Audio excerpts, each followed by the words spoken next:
नमस्कार. एकच्या बातमीपत्रात मी अमेय रानडे आपलं स्वागत करतो. आता पाहूया बातम्या विस्तारानं.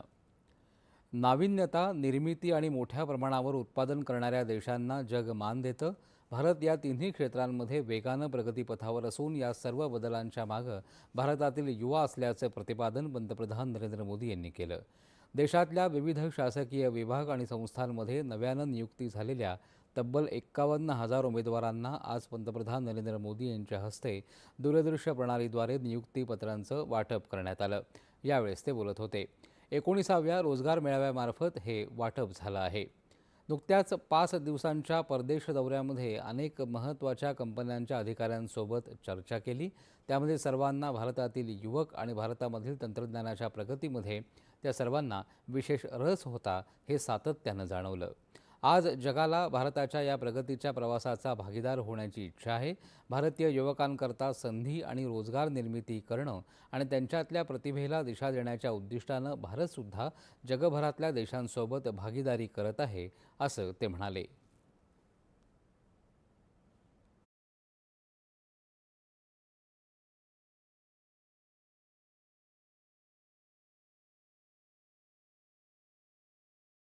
आज देश भर के हजारों युवाओं के लिए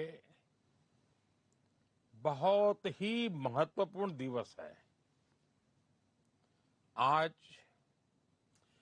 51,000 से ज्यादा युवाओं को सरकारी नौकरी का नियुक्ति पत्र मिला है। आज आप सभी देश की विकास यात्रा में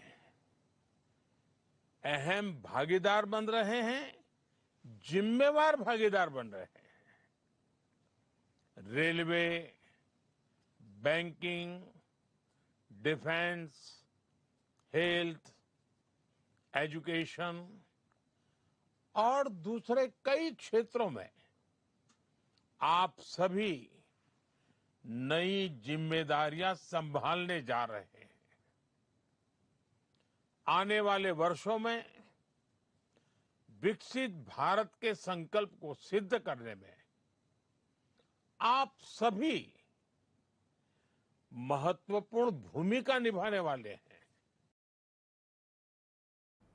भारताच्या विकासगाथा आणि रोजगारामध्ये पायाभूत सुविधा महत्त्वाची भूमिका बजावतात, हे सर्वश्रुत आहे.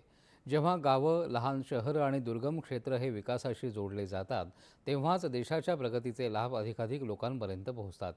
गेल्या 12 वर्षांमध्ये रेल्वे, महामार्ग, विमानतळ याद्वारे पायाभूत सुविधा उभारण्यात आल्या आहेत.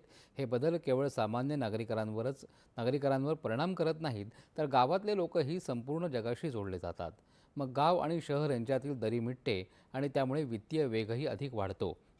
या सर्वांचा सकारात्मक परिणाम केवळ रोजगार निर्मितीत होत नाही, तर राष्ट्राला नवीन आत्मसन्मानासह पुढे मार्गस्थ होण्यासाठी देशाच्या युवकाचा उज्ज्वल भविष्याची ग्वाही देतो, असंही ते म्हणाले. नुकत्याच केलेल्या परराष्ट्र दौऱ्यामध्ये विविध देशांच्या प्रमुखांसोबत सेमीकंडक्टर, कृषी, संशोधन, अवकाश, जल अशा विविध क्षेत्रांवर चर्चा केली. या सर्वांमध्ये त्यांनी भारतासाठी भागीदारी करण्यास उत्सुकता दाखवल्यामुळे भारतीय युवकांना अत्याधुनिक जागतिक बाजारपेठेमध्ये प्रवेश मिळेल. त्यामुळे आजचा प्रत्येक भारतीय हा भारताला 2047 पर्यंत विकसित करण्याच्या संकल्पासह पुढे निघाला आहे, असंही ते म्हणाले. युवाओं और भारत की टेक्नोलॉजिकल प्रोग्रेस को लेकर बहुत उत्साहित है। आज दुनिया भारत की विकास यात्रा का हिस्सा बनना चाहती है। भारत भी दुनिया के अलग अलग देशों के साथ पार्टनरशिप कर रहा है।